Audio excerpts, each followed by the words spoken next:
De pie, por favor.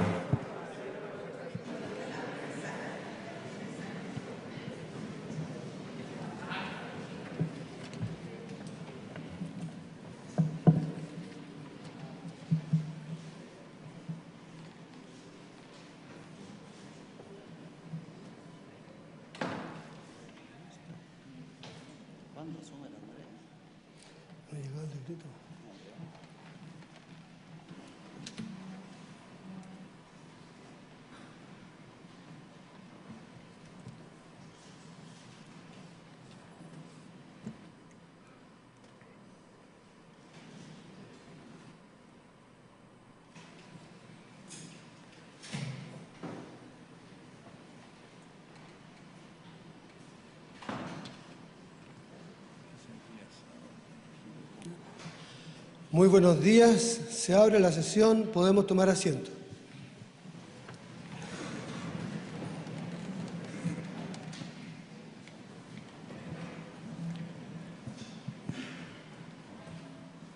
Señor Presidente del Honorable Senado, don Jorge Pizarro Soto. Señor Presidente de la Excelentísima Corte Suprema, don Sergio Muñoz Gajardo. Señor Presidente de la Honorable Cámara de Diputados, don Edmundo de Luchán Surenda. Señoras y señores ministros y señora fiscal de la Corte Suprema, señor ministro de Justicia subrogante, don Juan Ignacio Piña, señora presidenta del Tribunal Constitucional, señora Marisol Peña Torres, señor Contralor General de la República, don Ramiro Mendoza Zúñiga, señor Fiscal Nacional del Ministerio Público, don Sabas Chaguán Sarraz, señores senadores de la República, don José Antonio Gómez Urrutia y don Carlos Larraín Peña, señoras y señores expresidentes y exministros de la Corte Suprema, autoridades judiciales, autoridades civiles, invitadas e invitados especiales, señoras y señores. Esta audiencia, en que la Corte Suprema se encuentra reunida en pleno, tiene por objeto presenciar la cuenta pública que el señor presidente del máximo tribunal del país, don Sergio Muñoz Gajardo, entregará al país sobre el desempeño jurisdiccional del año 2013.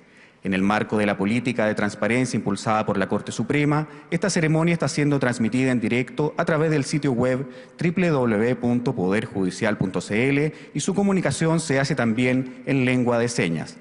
Para dar inicio a esta ceremonia, interpretará el himno nacional la soprano del Teatro Municipal Andrea Betancourt. Los invito a ponerse de pie.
Los invito a tomar asiento. A continuación, pronunciará su discurso de cuenta pública el señor presidente de la Excelentísima Corte Suprema, don Sergio Muñoz Gajardo.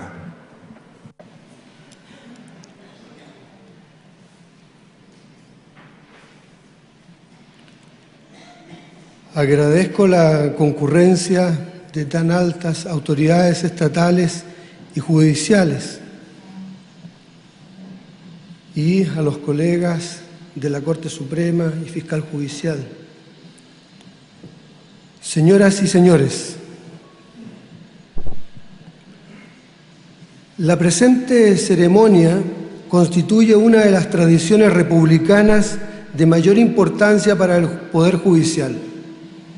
La Corte Suprema da inicio al año judicial mediante cuenta pública rendida por su presidente.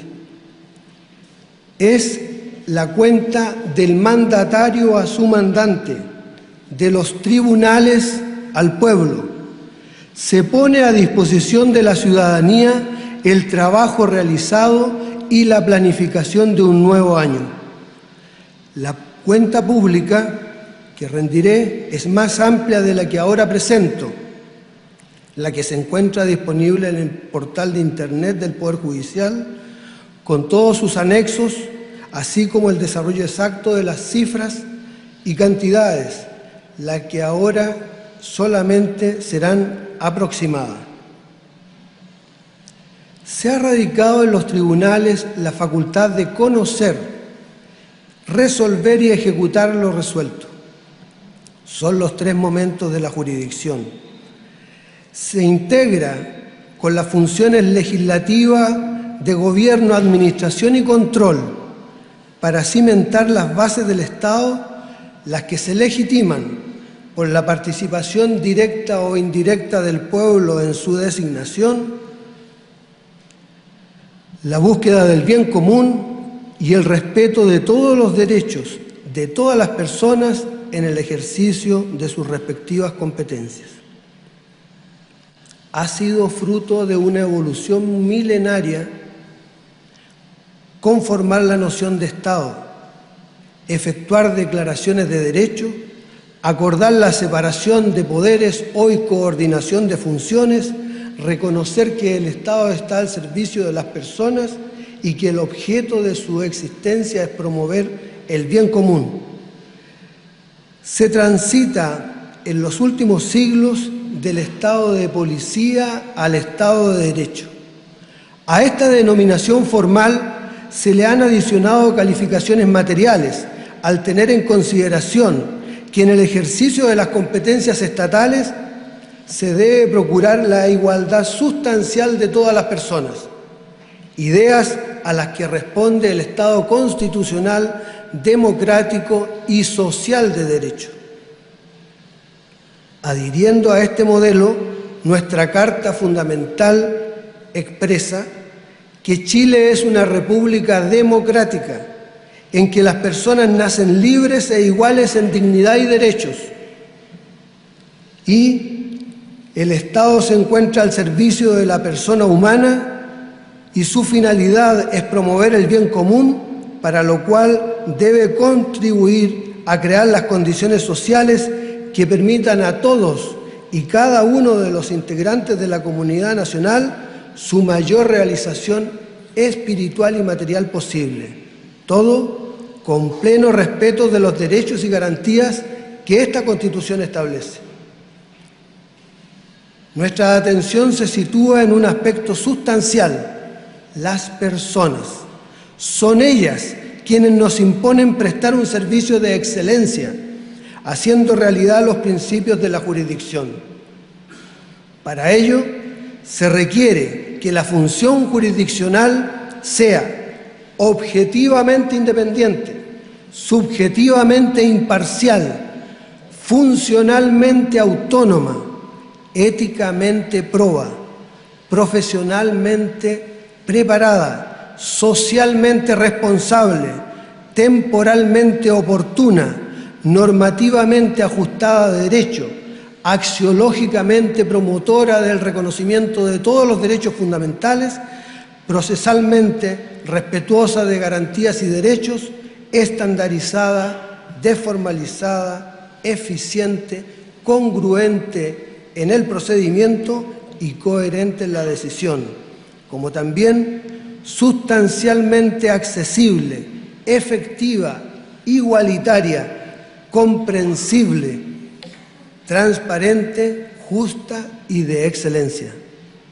Sobre la base de tales atributos, resulta impostergable que el Poder Judicial y todo el Estado se hagan cargo de las mejoras que las condiciones actuales exigen. Para ello es imperioso otorgar mayor seguridad jurídica, corregir con prontitud las decisiones que puedan ser carentes de racionalidad y contrarias al derecho, dotar a las resoluciones de mayor profundidad, ejercer la jurisdicción de manera independiente del poder político, profundizar la coordinación y comunicación con las demás autoridades estatales, ejercer ejemplarmente la disciplina interna, por cuanto lo contrario importa un corporativismo y corrupción que no se compadece con los tiempos, tramitar los procedimientos en un plazo razonable, comunicar y difundir adecuadamente a la población este ejercicio de la función jurisdiccional, implementar una política de mayor cercanía con la gente, fortalecer, en definitiva, la protección de los derechos de las víctimas.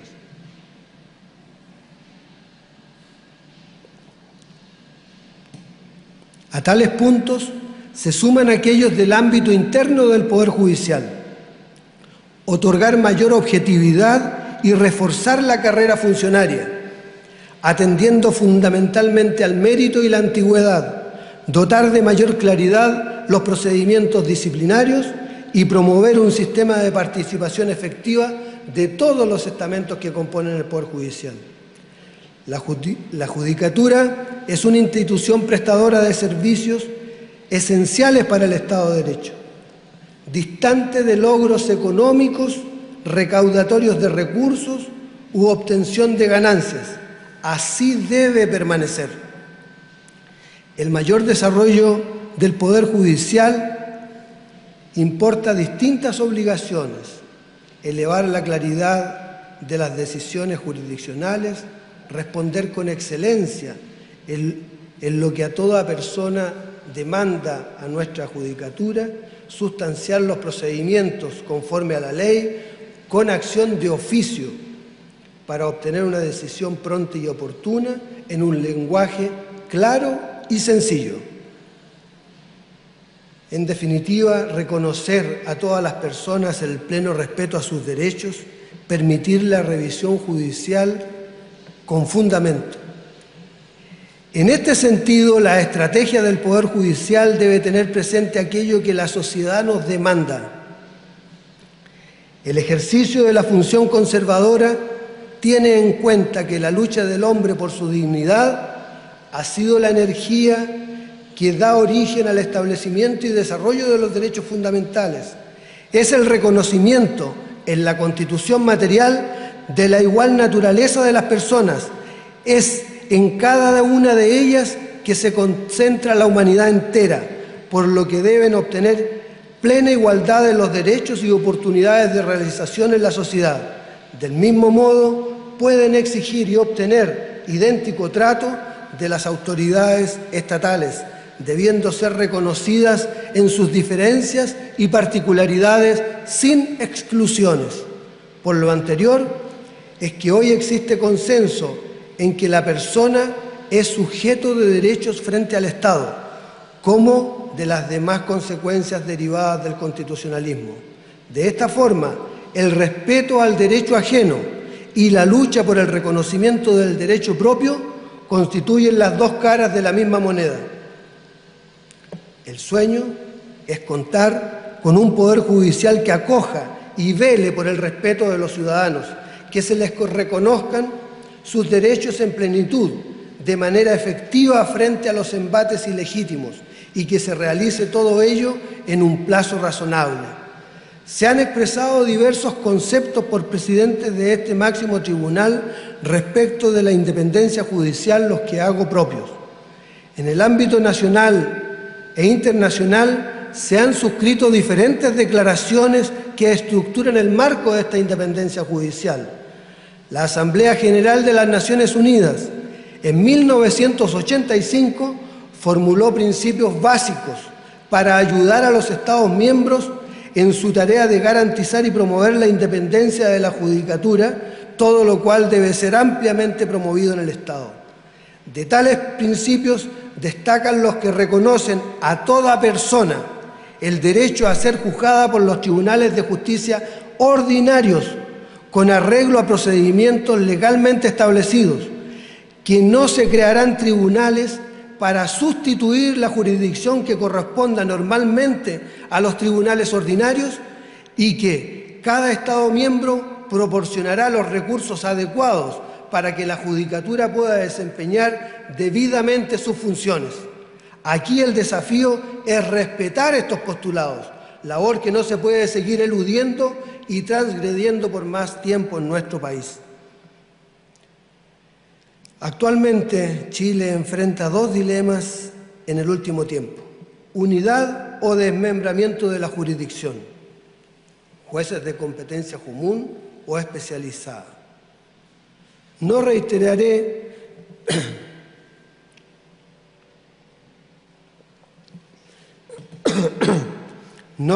los conocidos planteamientos de la Corte Suprema respecto del primero de los temas. Han sido expuestos brillantemente por los expresidentes, señor Milton Huica y don Rubén Ballesteros. El surgimiento de tribunales con una menor pertenencia al Poder Judicial importa el debilitamiento de la tutela por parte de la Corte Suprema y la nula injerencia por las Cortes de Apelaciones. Considerando la modernidad y sus desafíos, hay que hacerse cargo de los retos que implica el reconocimiento de las nuevas regulaciones, especialmente las de orden civil y comercial. Para ello, se deben desplegar esfuerzos en la capacitación profesional de los jueces para que tengan un manejo especializado de todas las materias. En ese contexto es que impulsamos la gestión del conocimiento, que tiene por objeto coordinar los esfuerzos desplegados por la Corporación Administrativa del Poder Judicial, la Academia Judicial, las direcciones de estudio, bibliotecas y comunicaciones, potenciando su vinculación con centros de estudios superiores, organizaciones gubernamentales y no gubernamentales, universidades y otras entidades nacionales e internacionales. Con estas herramientas estamos en mejor pie para seguir el camino de la especialización, con principios específicos para cada área del derecho, pero sin abandonar la necesaria mirada integradora general, evitando fragmentar la unidad jurisdiccional como ocurre con la justicia tributaria y aduanera y en aquellas materias en que los recursos interpuestos en contra de la sentencia de los tribunales especiales llegan directamente a la Corte Suprema, circunstancia que ocurre en asuntos de libre competencia, algunos procedimientos contenciosos administrativos y la nueva estructura medioambiental. Reitero, la mayor especialización se puede obtener por medio de capacitación permanente y de calidad. De esta forma, el juez se encontrará con mayor preparación para enfrentar las decisiones.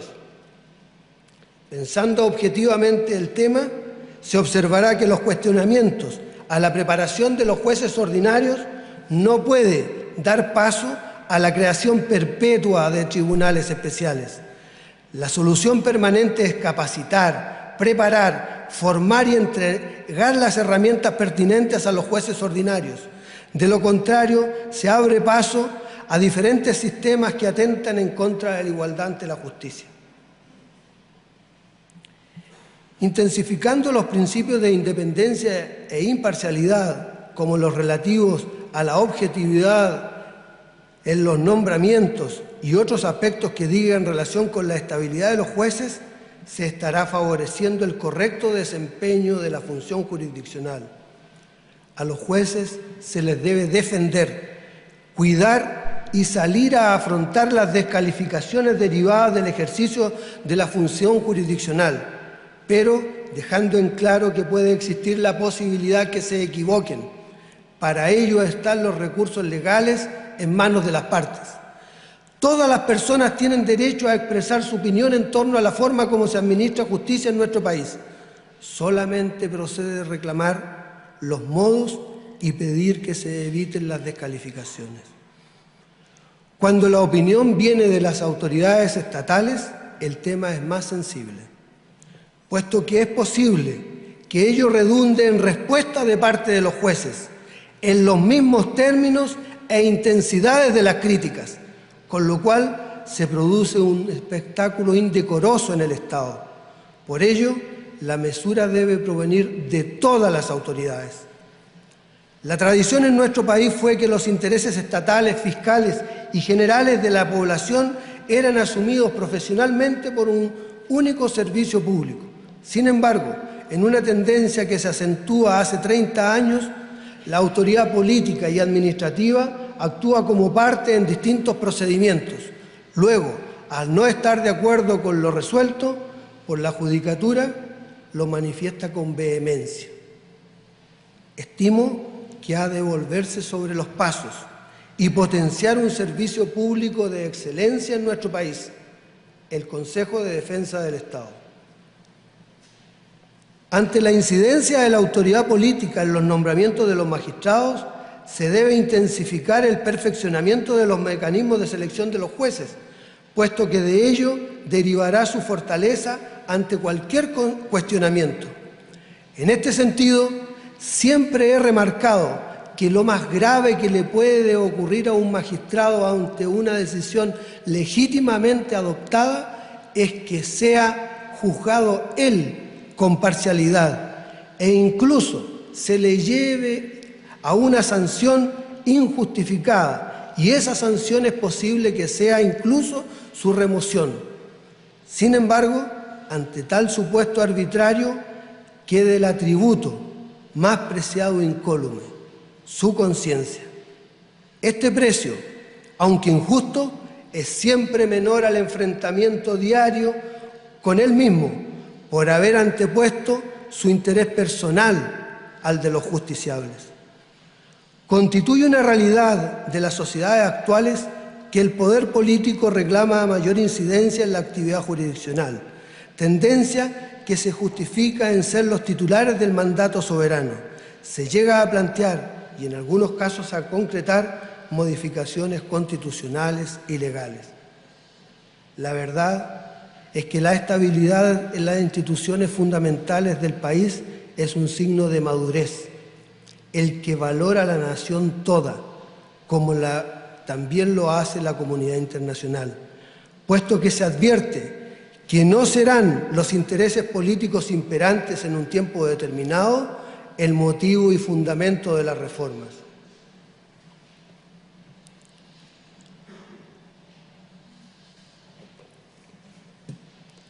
Contrariamente a la percepción nacional, internacionalmente Chile es reconocido y considerado uno de los países que presenta mayores estándares en la estabilidad del sistema de justicia. El Banco Mundial, en su índice de gobernanza global, sitúa a nuestro país en el mejor promedio de América Latina en su institucionalidad y especialmente evalúa correctamente el Estado de Derecho. La Organización para la Cooperación del Desarrollo Económico, OCDE, en el Informe Económico 2013, valora la solidez institucional de Chile, destacando su estabilidad. El Instituto Mexicano de Competitividad, en su índice 2013, al momento de evaluar la confiabilidad y objetividad de los sistemas de derecho, destaca a nuestro país a nivel mundial y lo posiciona en el primer lugar de Latinoamérica. El índice de accesibilidad a la información judicial en Internet del Centro de Estudios de Justicia de las Américas destaca al Poder Judicial de Chile en el lugar más preeminente. El proyecto de justicia mundial en el índice de Estado de Derecho valora a nuestro país en el contexto de los 5 continentes y lo posiciona en el primer lugar de América Latina. Gers Conser, presidente de la Corte Suprema de los Países Bajos y presidente de la Red de Cortes y Tribunales Supremos de la Unión Europea, en el contexto de las actividades de la cumbre de la CELAC con la Unión Europea, ha resaltado y destacado la valoración internacional del Poder Judicial de Chile. La sociedad rechaza la dilación y lentitud en la solución de los conflictos y reclama procedimientos ágiles que asimilen las nuevas tecnologías. A los jueces ya no se les considera neutrales en la tramitación de los juicios. Por el contrario, se les asigna responsabilidad en la sustanciación de ellos para que sean expeditas, dejando radicada su independencia e imparcialidad en la aplicación de la ley sustantiva, pero no en la actividad procesal. Existe claridad en el hecho que todo proceso importa, en su esencia, un estado de violencia entre particulares, el cual el Estado debe poner término en un plazo razonable. El plazo razonable es uno de los componentes del debido proceso. Este concepto obedece a la defensa y protección de los derechos del individuo, especialmente a la oportunidad de la tutela, que corre el riesgo de ser inútil, ineficaz e ilusoria si no llega a tiempo, en el sentido que llegar a tiempo significa operar con máxima eficacia en la protección y la mínima afectación de los derechos. Ahora bien, para cumplir lo dicho y avanzar en el acceso efectivo a la administración de justicia, debe privilegiarse el entendimiento directo de las partes, la mediación, la conciliación profesional, la asistencia calificada en los conflictos familiares y vecinales y el arbitraje, con el propósito de dejar la vía jurisdiccional en carácter subsidiario de todas ellas. Se trata de un mecanismo preferente que antecede a la judicialización y que abre sus puertas para que las personas puedan optar informadamente sobre la vía de solución más apropiada a su conflicto. En este sentido, se requiere revisar la naturaleza de los conflictos menores que conocen los jueces de letra, los de policía local y los que ha recibido el proyecto iniciado en materia de justicia vecinal y reunirlos y así ofrecer la mejor alternativa de solución, incluso mediante un rápido procedimiento enteramente electrónico. Al alero del Poder Judicial permite la vinculación de sistemas de estos mecanismos con nuestro quehacer, un tratamiento expedito, moderno, desformalizado y altamente tecnológico para las pequeñas causas que constituyen los grandes problemas de la población. Todas las reformas procesales del presente siglo han establecido sistemas propios y procedimientos diversos, no obstante existir en ciertos aspectos sustanciales, orgánicos y de tramitación, acuerdos preliminares y de fondo. De esta forma se han creado los sistemas procesal penal, de familia, laboral, cobranza laboral y previsional, medioambiental, tributario y aduanero y de contratación pública.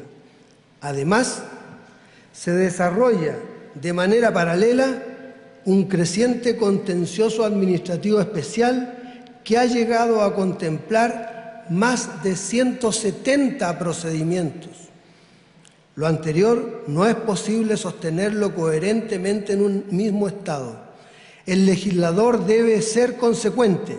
La estandarización de los procedimientos ciertamente incide en la certeza jurídica que se debe brindar a la población. Algunos estados han reaccionado a esta realidad, acordando un Código General del Proceso, integrado por un conjunto de procedimientos base, a los cuales se les reconocen ciertas particularidades mínimas cuando la materia lo requiere.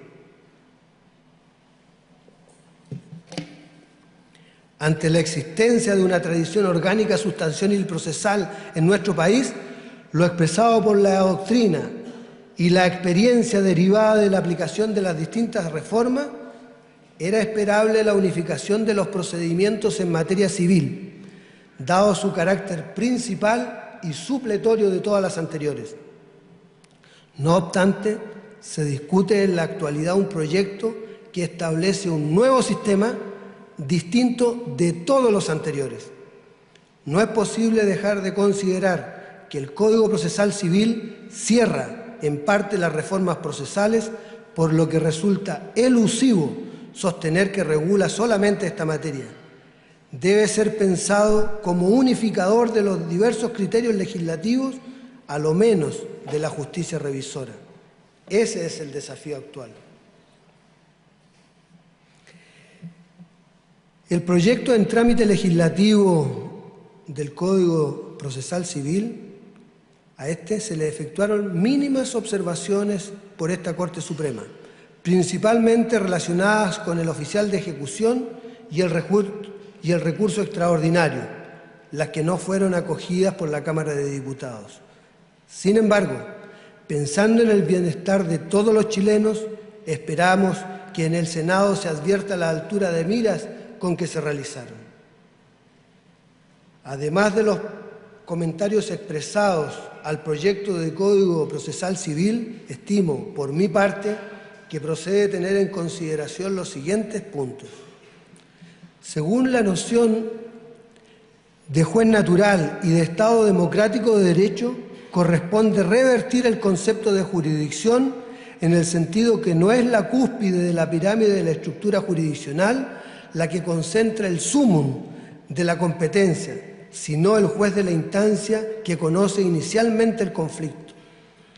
En segundo término, resulta imperioso plantearse un modelo multipuerta en que se otorguen las máximas garantías de acceso y que permita ejercer ampliamente el derecho de acción, que conjugue los principios dispositivos respecto de lo sustancial y de oficialidad en el procedimiento.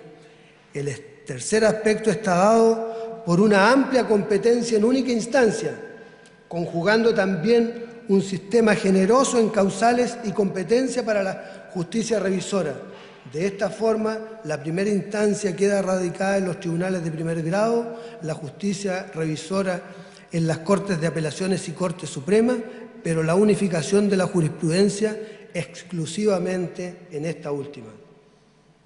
En cuarto lugar, resulta apropiado pensar en la unificación de los procedimientos, disponiendo que todos los asuntos que no están contemplados en reformas procesales precedentes deberán ser tramitados conforme al nuevo Código Procesal Civil, derogando expresamente todos los juicios dispersos a la legislación de manera similar al artículo final del Código de Procedimiento Civil y haciendo referencia expresa a los contenciosos administrativos para derogarlos. Así, no obstante estar lejos de lo ideal, solamente se mantendrán en nuestro país los sistemas procesales actualmente existentes y el nuevo procedimiento civil. De lo contrario, coexistirán más de 200 procedimientos diversos en nuestro sistema. Una quinta idea está en otorgar efecto vinculante a las sentencias dictadas con motivo de los recursos de unificación de la jurisprudencia. Constituir el precedente, dado que los tribunales deben otorgar seguridad jurídica y hacer realidad los derechos fundamentales de igualdad ante la ley y ante la justicia. Para constituir el precedente se requiere, en mi concepto, de sentencias acordadas por la unanimidad de los ministros de la sala respectiva de la Corte Suprema, la que será publicada en extracto, para revisar y revertir la jurisprudencia así establecida Igualmente se precisa el parecer unánime de la Sala. El efecto de la decisión es generar la unificación horizontal, no vertical, de la jurisprudencia. Solamente la obligatoriedad y vinculación es para la Corte Suprema, no para los jueces de grados inferiores. El resultado final es obtener mayor seguridad jurídica de la que existe hasta ahora. En último término, resulta pertinente señalar que se ha variado en la noción física de los tribunales. Hoy constituye una funcionalidad, por lo que solamente es necesario establecer un juzgado civil por ciudad con diferentes salas de audiencia, acordes a la carga de trabajo. De esta forma se puede hacer gestión y atender en mejor forma a la especialización. Del mismo modo, es imperioso que en la tramitación se contemple el uso de las nuevas tecnologías, las que usa a diario la ciudadanía.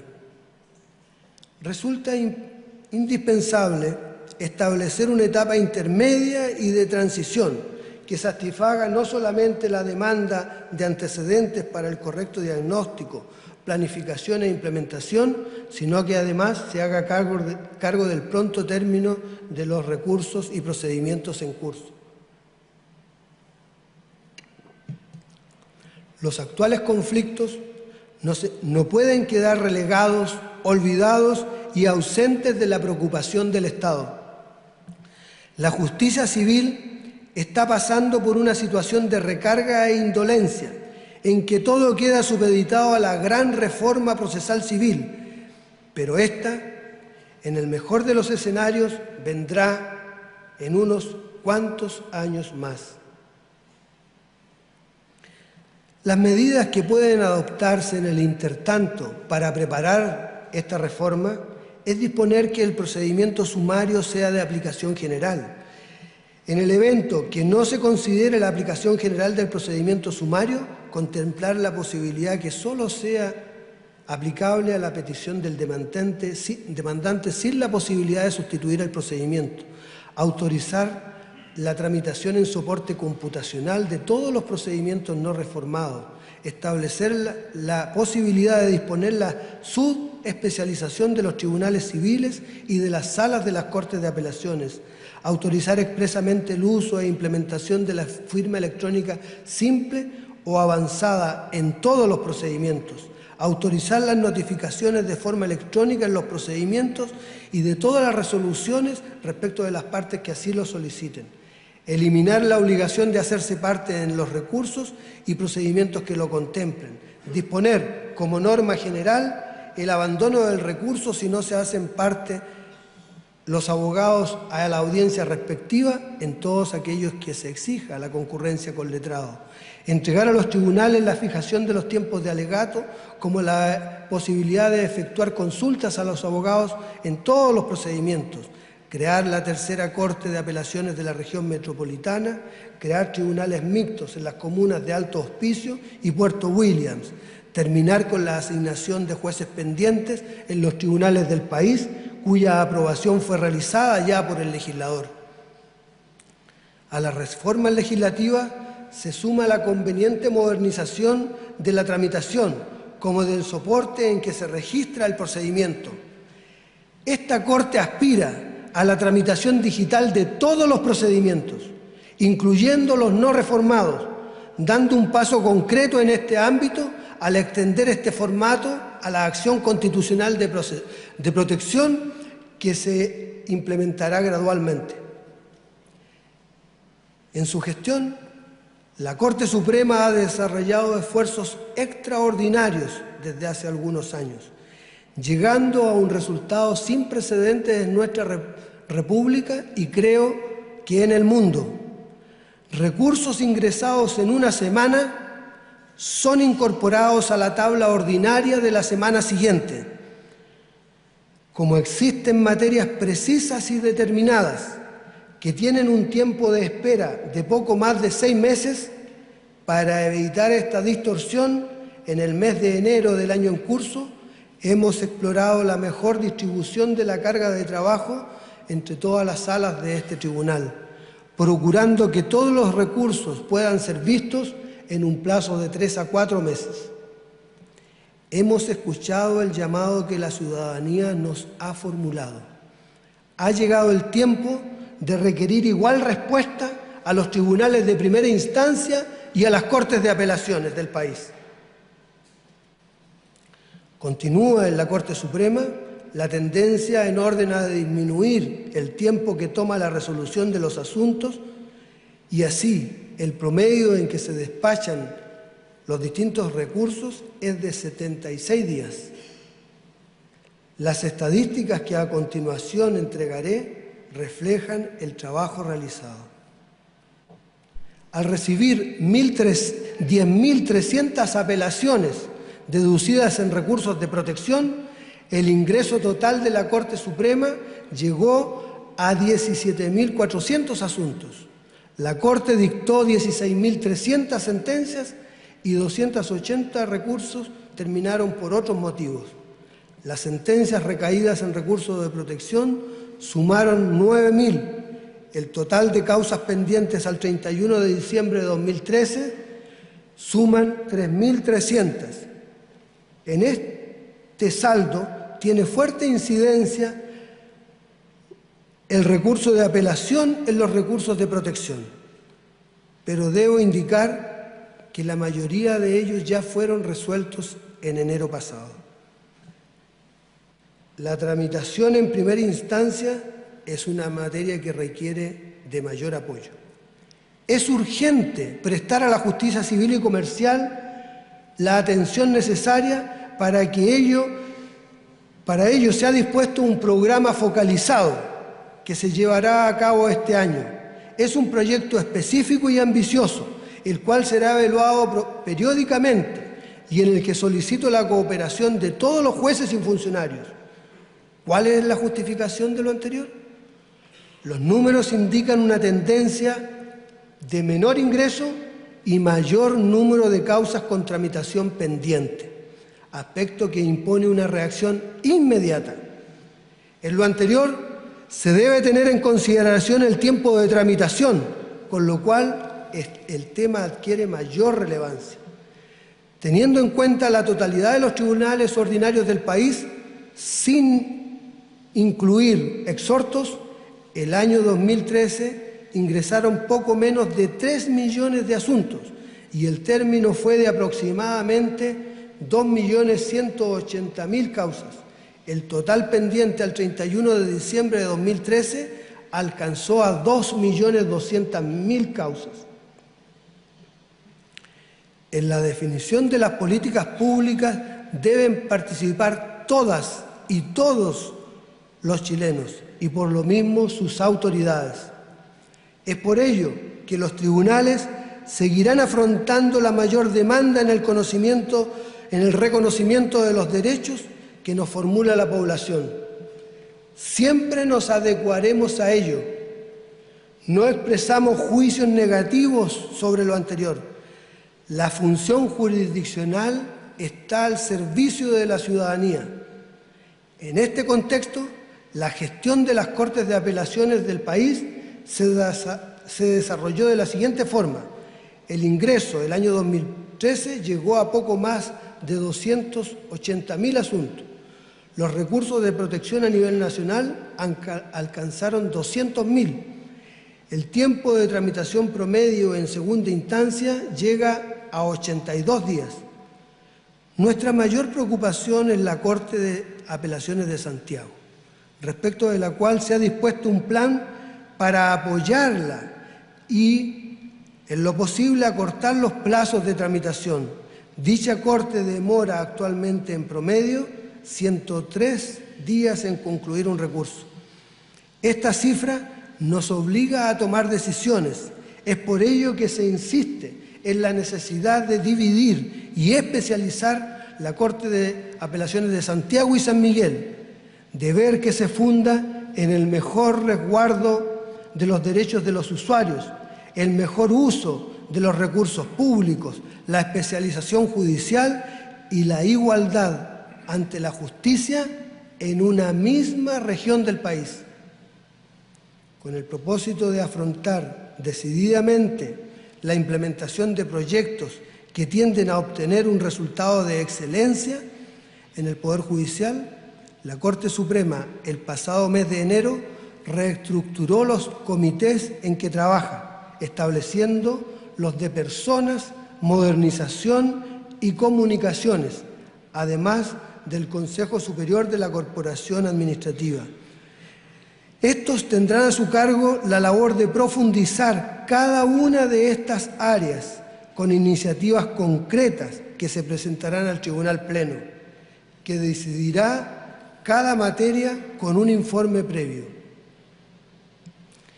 En tales labores se podrá integrar la mirada tanto de jueces y funcionarios como de expertos externos.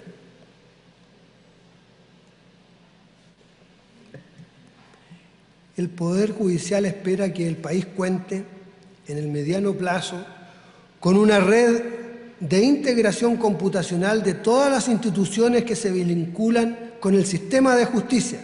Esto es, el conjunto de autoridades que en el cumplimiento de sus funciones deben relacionarse directa o indirectamente con los tribunales. Es la interoperabilidad, en que cada institución se deje ver por las demás, las que pueden obtener directamente la información que requieren conforme al nivel que cada una de ellas determine y, en cuanto a las solicitudes que se formulen, se responda electrónicamente, eliminando definitivamente la comunicación por papel. Esta máxima disponibilidad de acceso ha importado el cambio de paradigma. Se ha pasado de la cultura de la reserva, en donde todo es secreto, salvo lo que la ley señala que es de conocimiento general, a la cultura de la publicidad, en que todo es público y las excepciones deben estar expresamente contempladas en la ley. La transparencia es una materia en la cual el Poder Judicial ha puesto especial acento. Este esfuerzo solo ha sido valorado públicamente por analistas especializados sin llegar a concitar una percepción distinta por la población, por lo cual resulta indispensable afrontar el desafío de encauzarla por medio de consultas de opinión u otras formas que permitan entregar aquello que la población demanda. Se ha resuelto que es necesario profundizar las comunicaciones, la difusión y la transparencia, implementando una política comunicacional aprobada por el Tribunal Pleno de esta Corte Suprema. Resulta imprescindible una política permanente de difusión de la labor del Poder Judicial, de conversación y entendimiento mutuo con la comunidad, además de las autoridades y centros de formación superior. Quien no comunica, igualmente comunica, permite que otros lo hagan por él, sin el dominio del tema, con menores elementos de juicio y con una mirada propia, muchas veces crítica respecto de quien emana el hecho difundido. Hoy, sin embargo, en nuestro Poder Judicial se da a conocer la labor que desarrollan los jueces, funcionarios y estructuras administrativas, con mensajes claros y precisos, en que se explican los antecedentes, la determinación y la trascendencia, además de reproducir en extenso la resolución, con el objeto de informar adecuadamente a la ciudadanía. Con la finalidad de educar, informar y acercarse a las personas y transparentar nuestro quehacer, se utilizan desde 2012 las redes sociales de Facebook, hoy con 12.000 seguidores, Twitter con 21.200, YouTube 640 suscriptores y desde abril de 2013 Instagram. No todo es transparencia, gestión, informatización, digitalización e Internet. Debe garantizarse el respeto de los derechos de las personas ante la justicia al adoptar las tecnologías de la información y comunicación social. Se gana no solamente en acceso, sino que en el conocimiento efectivo y directo de los interesados de la forma en que se conoce la defensa, su apoderado, y con ello se desarrolla el necesario control social por quienes participan de la litis. La publicidad de los antecedentes requiere extremar los cuidados para no afectar a las personas que acceden a la justicia, puesto que la utilización de sistemas de registro de fácil consulta puede llegar a generar el efecto perverso de evitar que se concurra a la justicia por quien en realidad debe ser amparado en sus derechos, dado que este antecedente de amparo es conocido por todas las personas. Como sociedad debemos decidir hasta dónde se desea llegar con la política de transparencia. El Poder Judicial, en causas de familia y otras sensibles, ha limitado el acceso al garantizar el derecho a terceros. Sin embargo, es la ley la que impone dar publicidad a los procesos y a las sentencias.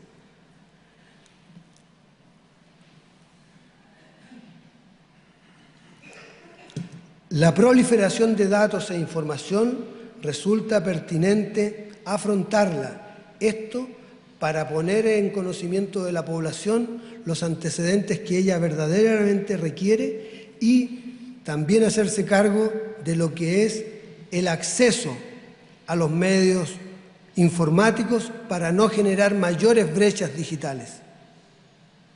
La atención de los usuarios y la difusión hoy es una realidad materializada a través de diferentes iniciativas: la elaboración de videos institucionales, la instalación de oficinas de información, la edición de libros, la administración profesional de los tribunales y progresivamente de las Cortes. Se han abordado la noción de las secretarías únicas, centros de justicia, centros de atención de usuarios, centros de notificaciones y exhortos, centros de cumplimiento, unidades administrativas de apoyo a los tribunales. Se han instalado 21 salas GESEL y este año se instalarán 28 en todo el país.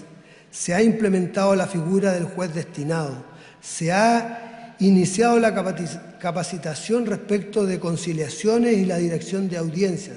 Se han iniciado los estudios relativos a la satisfacción de usuarios.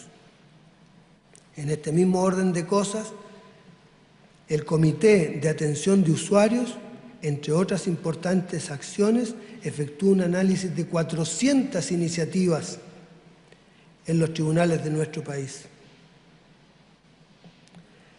Asimismo, en el continuo afán de dar respuesta directa y oportuna cada vez que se nos solicita, en el link El Presidente Responde, se han contestado el año 2013 10.000 consultas. Cabe destacar que recientemente el Comité de Expertos del Mecanismo de Seguimiento e Implementación de la Convención Interamericana contra la Corrupción destacó en su informe preliminar como buena práctica la existencia del formulario electrónico El Presidente Responde.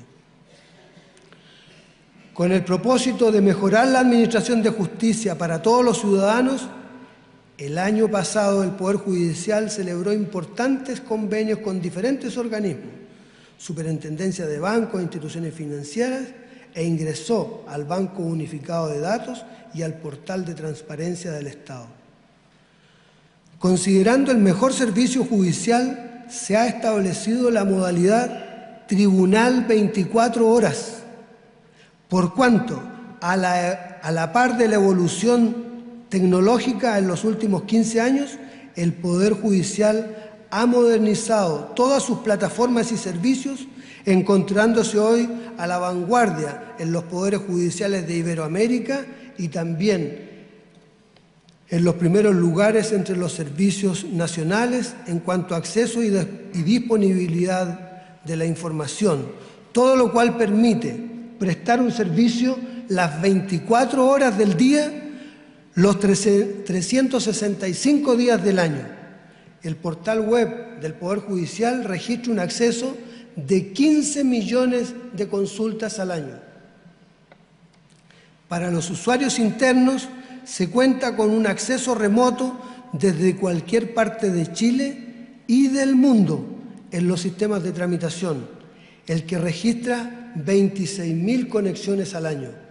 El 100% de los tribunales de nuestro país están interconectados y los 11.000 funcionarios del Poder Judicial para realizar su trabajo tienen cuenta de correo electrónico. Mesa de ayuda, de apoyo tecnológico, firma electrónica simple y avanzada, videoconferencia, digitalización de documentos mediante robots de alto rendimiento, biblioteca digital con casi 5.000 libros disponibles en la actualidad, son una realidad hoy en el Poder Judicial. Protección de las víctimas. Situando a la persona en el centro de nuestras preocupaciones, hay que dar especial amparo a las víctimas con énfasis en los menores. Ellas han sufrido una agresión ilegítima en sus derechos. Sin embargo, lo que hoy se reclama y reclamo es que simplemente estén acogidos sus derechos a la misma altura y con los mismos énfasis que los de los victimarios. Estoy de acuerdo en que corresponde desterrar la impunidad, política y principio que debe mover a todos en el Estado a colaborar. Sin embargo, en casos críticos y graves en que las personas se vean afectadas, además de sus derechos, en su salud mental y desarrollo como individuos, corresponde hacer un alto y pensar cuál es el bien más preciado a preservar.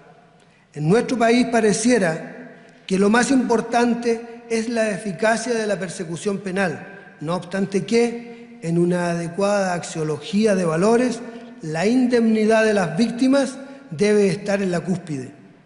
De lo anterior se deriva que toda víctima, y especialmente los menores, ante cualquier ataque, en particular aquellos que pueden afectar su desarrollo, deben tener la oportunidad de ser asistidos psicológicamente y luego encauzar la investigación policial, a lo que podrán acceder o restarse mediante excusa fundada y documentada. El Estado debe estar en condiciones de investigar los ilícitos aún sin la participación de las víctimas, si con ello se contribuye a fortalecer la recuperación de la indemnidad en los derechos de los afectados. La revictimización no puede ser asumida como una realidad en nuestro país. Este planteamiento, que puede parecer extremo, es lo que sucede exactamente en relación con los victimarios. Los menores que delinquen solamente pueden ser identificados antes del control de detención. Por otra parte, tanto imputados mayores o menores en todo momento se pueden negar a declarar. Además, para su defensa, tienen la asistencia profesional proporcionada por el Estado en caso que la requieran. Solicito que el Estado dé a las víctimas el mismo trato que a los victimarios, nada más, pero nada menos.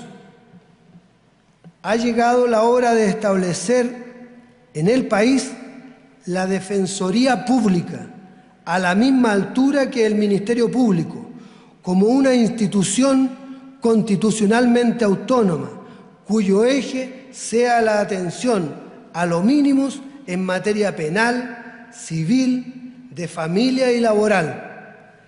Se ha de avanzar e impedir que, por falta de asistencia letrada a las personas en condición de vulnerabilidad, se les instaure una justicia de clase, ausente de una profesionalización en su atención. Todas y todos los chilenos deben contar con las mismas condiciones y estándares en la defensa de sus derechos y garantías. Para ser consecuentes, debemos preocuparnos de quienes cumplen condena, Se integra en este ámbito igualmente a los presuntos culpables privados de libertad.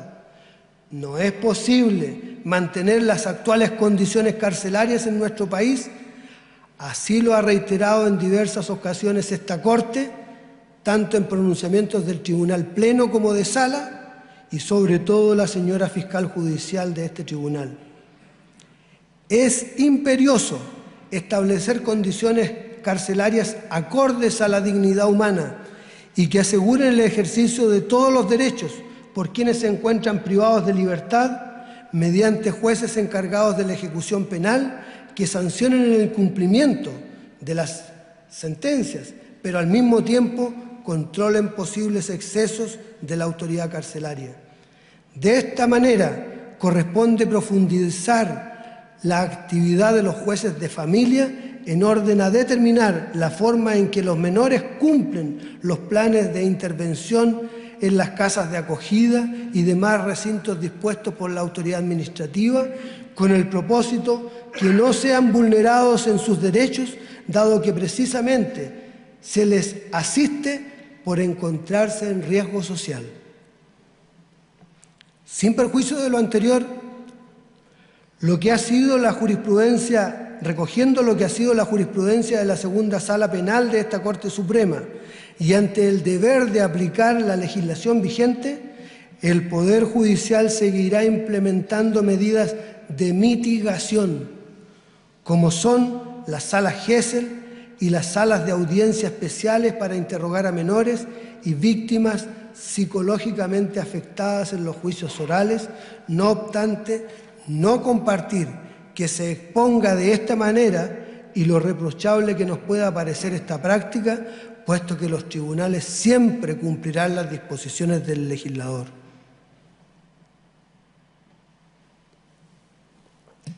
El reconocimiento del derecho de las víctimas no pasa por desconocer las garantías de los imputados. Este es un falso dilema. La premisa es proteger todos los derechos de todas las personas. Reitero que si bien el Poder Judicial no está encargado del orden y la seguridad pública, sí, por medio de sus determinaciones puede incidir en él, puesto que el derecho penal es de aplicación excepcional. Cuando se concreta en una determinación de culpabilidad, debe llevar envuelta la misericordia, pero también un mensaje ejemplarizador que disuada el actuar ilícito tanto del infractor concreto como el potencial. La Academia Judicial ha profesionalizado la formación de nuestros jueces mediante una selección técnica y objetiva de sus postulantes. Pero la necesidad de una permanente capacitación de los magistrados le impone a esta institución diferentes retos. Entre ellos, perfeccionar los cursos que actualmente imparte y la modalidad en que lo hace. El desarrollo de una plataforma de servicios a través de su página web e impartir cursos con la modalidad de semipresenciales o a distancia, como generar vínculos con universidades y ampliar su oferta y perfeccionamiento, obteniendo el reconocimiento recíproco de los cursos. Durante el año 2013, el Departamento de Bienestar del Poder Judicial administró 8.200 millones de pesos. Durante el mismo periodo, el número de socios se incrementó. Quiero destacar, dentro de las importantes actividades realizadas por el Departamento de Bienestar, una de ellas, que fomenta los lazos de pertenencia y da apoyo a las aptitudes de niños y jóvenes integrantes de familias de funcionarios del Poder Judicial.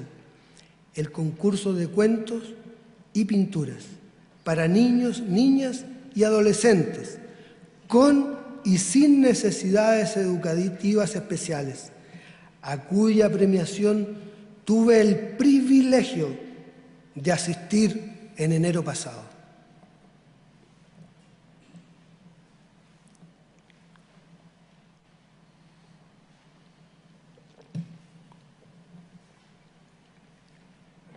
Corporación Administrativa del Poder Judicial. Agradezco la gestión de los consejeros que nos han acompañado en esta labor y que cesan en sus funciones el presente mes por su entrega y dedicación al cargo. Es preciso destacar la labor desarrollada por la Contraloría Interna, a la cual se le han asignado funciones relacionadas con la administración de los tribunales, fortaleciendo la superintendencia de este tribunal. Sin duda, resulta beneficioso seguir en esta política de acompañamiento y supervigilancia.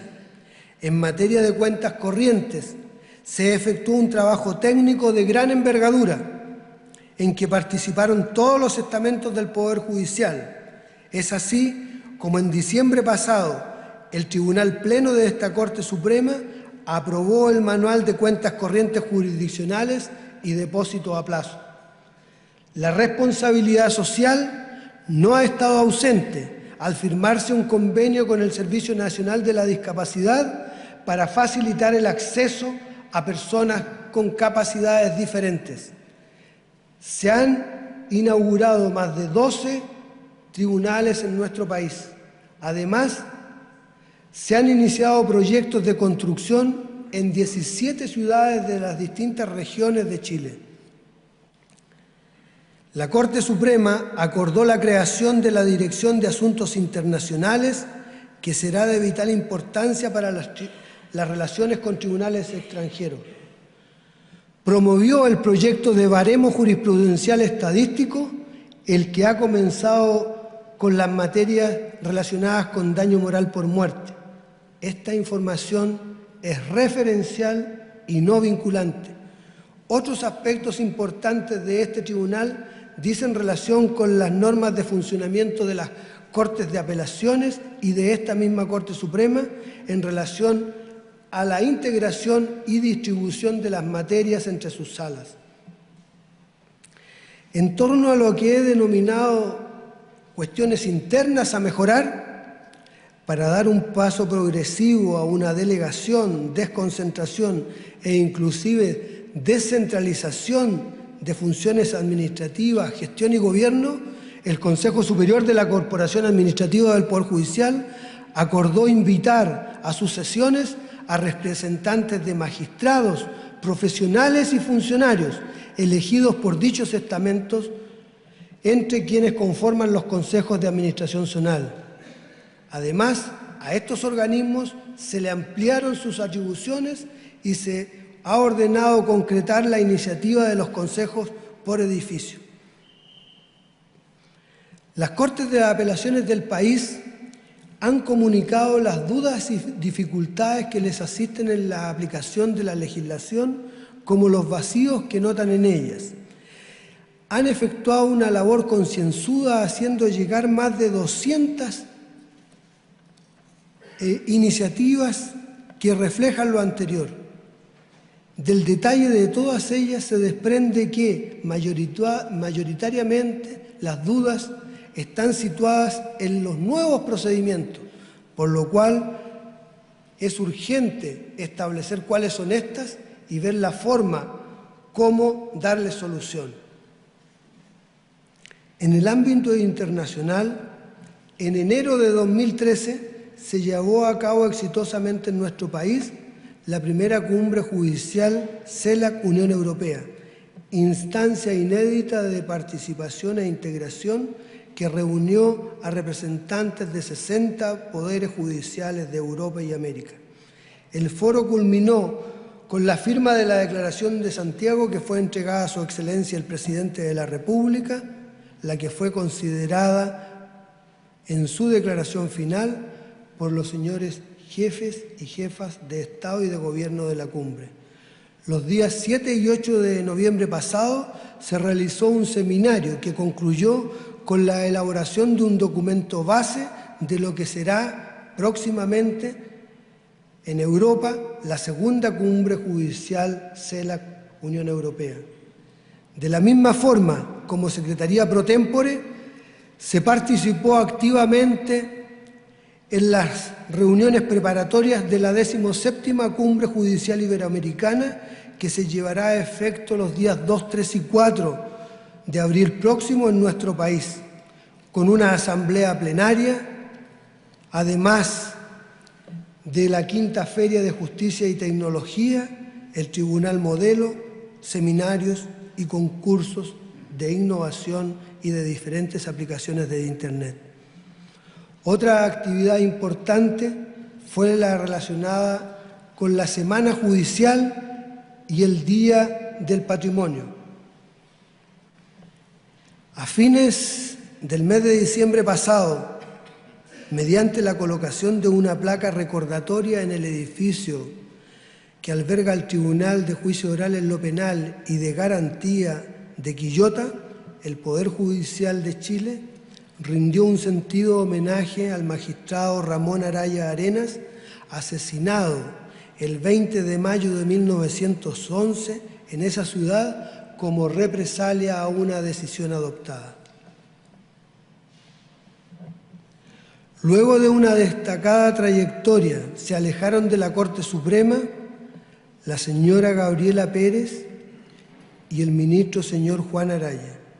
Asumieron como ministros de esta Corte don Ricardo Blanco, doña Gloria Ana Chevesich y don Carlos Aránguiz. Próximamente prestará juramento doña Andrea Muñoz. Se retiraron de las funciones que prestaban en las Cortes de Apelaciones luego de una fructífera carrera judicial las ministras señoras Irma Moirer, Raquel Lermanda, Dinora Camerati y María Angélica Schneider, como también los ministros señores Eliseo Araya y Juan Rubilar. Asimismo, asumieron funciones como ministros de la Corte de Apelaciones del país las señoras Jenny Buch, Ana María Cienfuegos, Liliana Mera y Maritza Villadanco, como los señores Juan Antonio Poblete, Pablo Droppelman, Jorge Pizarro y Jaime Balmaceda. Durante el año 2013, lamentamos el fallecimiento de nuestros queridos amigos, señores Roberto Jacob, Orlando Álvarez, Enrique Tapia, Enrique Payás y Héctor Solís. Todos ellos entregaron su vida al Poder Judicial. Reiteramos el entrañable recuerdo que tenemos para cada uno de ellos, como también nuestra compañía y solidaridad a sus respectivas familias. En el año 2013 prestaron juramentos como abogados 2.900 licenciados en Derecho. Dicha cifra implica un aumento del 260% en relación al número anual de titulados el año 1997.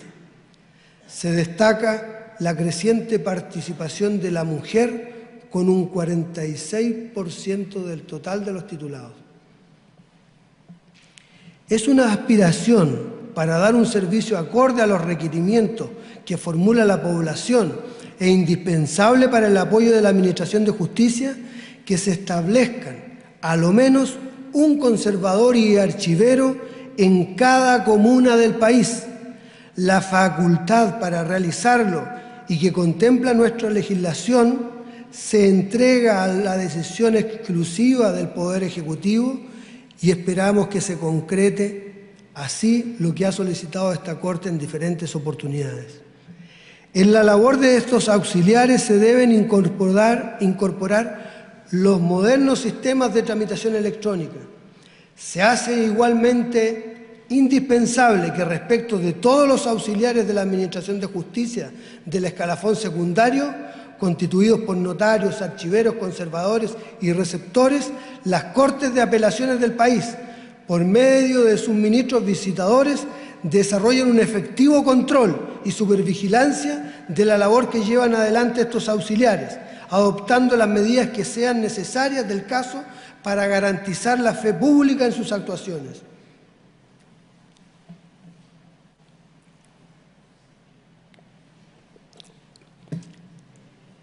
En 2013, la Corte Interamericana de Derechos Humanos condenó al Estado de Chile por omitir acciones efectivas en la investigación de lesiones, torturas, en el período de crisis institucional de 1973 a 1970, hechos que están siendo conocidos por un ministro en visita extraordinaria. El informe anual 2013 del Instituto Nacional de Derechos Humanos hace un juicio crítico, pero también destaca la labor de la segunda sala de la Corte Suprema en relación a la jurisprudencia relacionada con las violaciones a los derechos humanos. Existen otros juicios negativos relativos a esta materia en el ámbito nacional e internacional. Sobre el particular es necesario resaltar algunos aspectos. Durante los años 1973 a 1990, en Chile existió un régimen político autoritario, quedando demostrado en investigaciones administrativas y judiciales que se violaron las garantías fundamentales, entre ellas el derecho a la vida y la libertad personal. Diferentes organismos nacionales e internacionales, entre ellas la Asamblea General de las Naciones Unidas, adoptaron resoluciones que dejaban expuesta la situación de vulnerabilidad de las garantías fundamentales en nuestro país en ese periodo. La Corte Suprema, en una histórica declaración próxima a la conmemoración de los 40 años del 11 de septiembre de 1973, manifestó que la Corte Suprema de ese entonces no ejerció ningún liderazgo para representar las actividades ilícitas que violentaron las garantías fundamentales de los ciudadanos en nuestro país, circunstancia que constituyó una dejación de las funciones jurisdiccionales. Los jueces de la época no hicieron lo suficiente para determinar la efectividad de las acciones delictuosas denunciadas.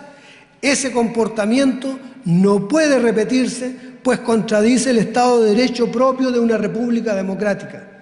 Tales postulados los deben tener claro todos los miembros actuales y futuros de la institución y las generaciones venideras.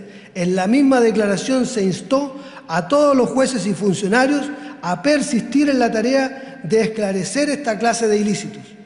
Durante ese mismo periodo existieron investigaciones judiciales con diferentes resultados, siendo excepcionales los que lograron hacer efectiva la responsabilidad de personas determinadas.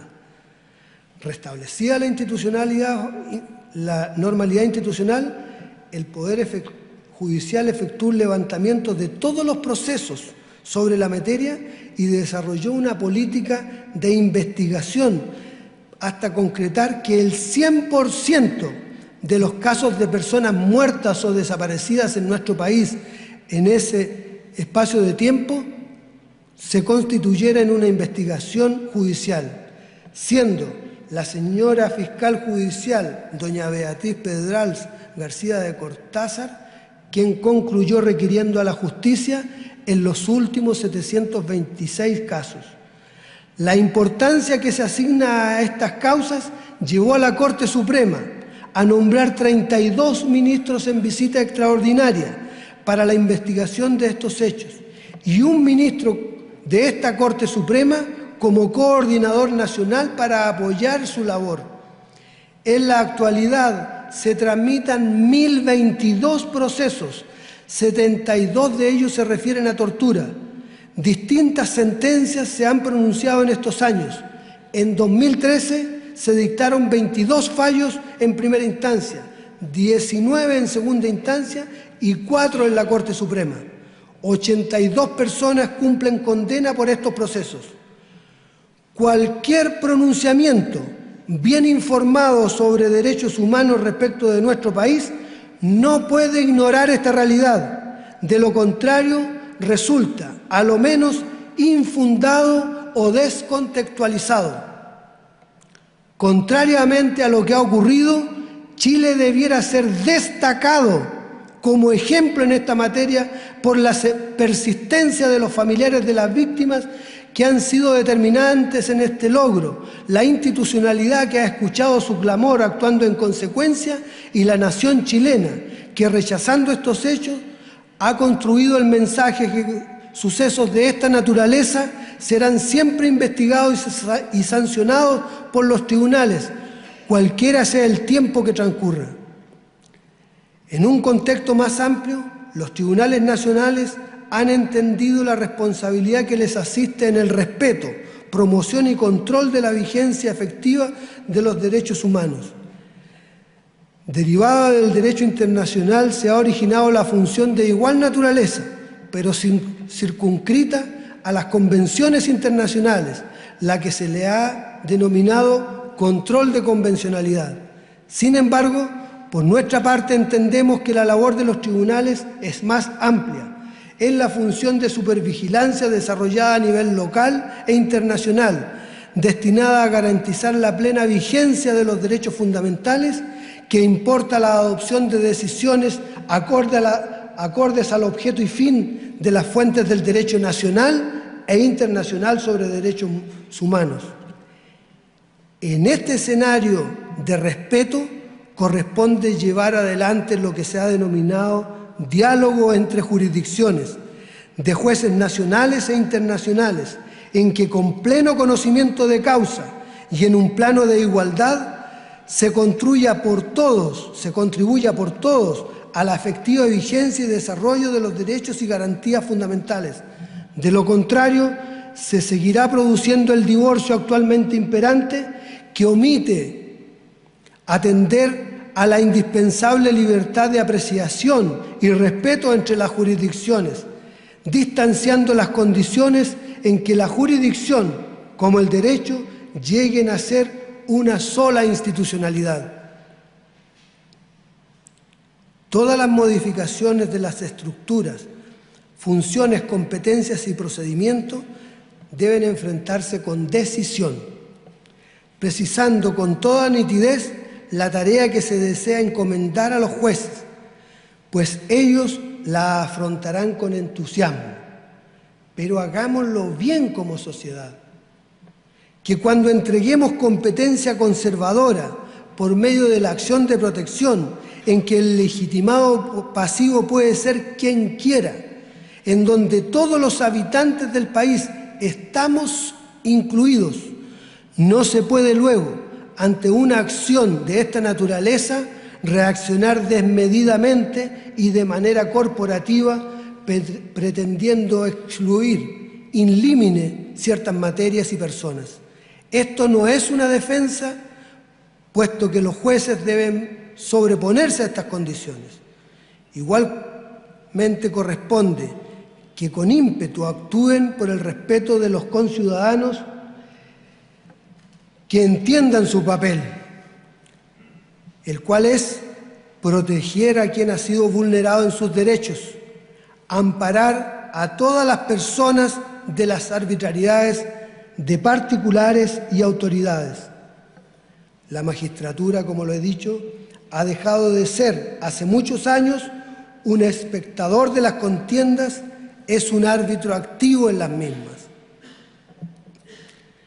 La integración de la función jurisdiccional al ejercicio de las demás potestades públicas y a la actividad privada en pro del bien común nos permitirá construir una sociedad más participativa y justa, tarea a la cual todos estamos llamados, abriendo espacios de tolerancia a la diversidad, reconociendo las particularidades de todas y de todos sin exclusiones, atendiendo a los principios de probidad, responsabilidad, independencia e imparcialidad en el ejercicio de su ministerio.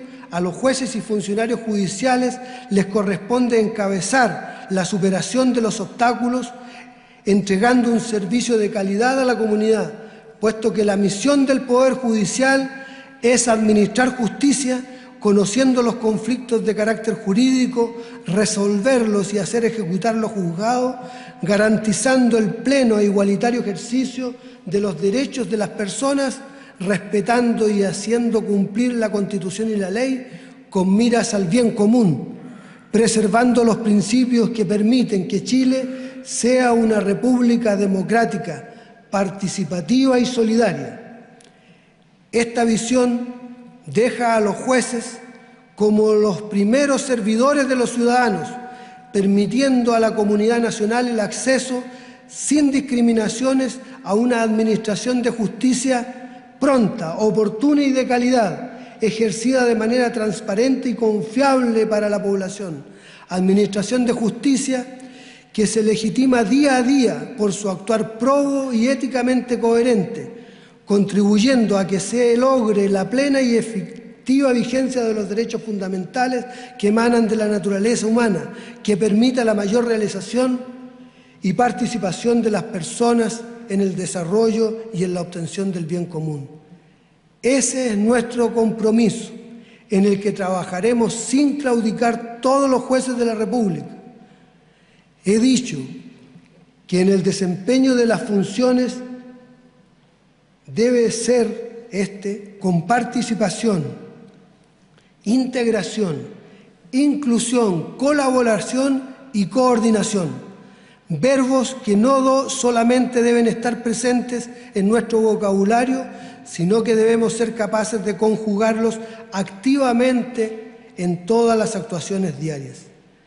De todo lo expuesto se observa que la transformación fundamental está en adquirir responsabilidad, constatar la existencia de distintas materias a mejorar y sobre esa base instar por su superación. He aquí un tema fundamental. Se trata de entender los cuestionamientos, analizarlos y proyectar acciones para ponerle término total o parcialmente. No es posible quedar pasivos e inmóviles ante tales demandas, puesto que el Poder Judicial no debe permitir que se generen o mantengan condiciones de vulnerabilidad. Esta apertura puede transformar positivamente al Poder Judicial, la función jurisdiccional misma y la forma como la sociedad percibe y entiende y acoge el ejercicio de sus facultades. En definitiva, cómo los jueces se integran a la comunidad. Invito a todos los magistrados y a toda la ciudadanía a esta tarea común, por cuanto su éxito es el éxito de Chile entero. Con esta cuenta y planificación de labores, doy por inaugurado el año judicial 2014. Muchas gracias.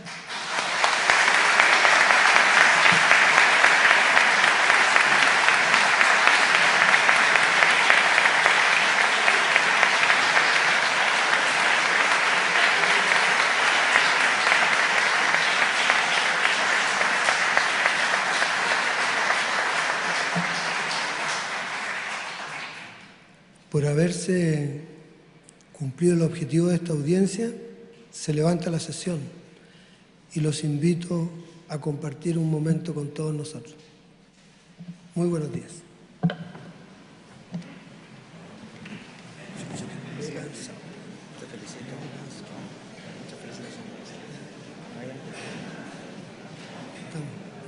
Vamos para la primera sala. Terminamos cansados.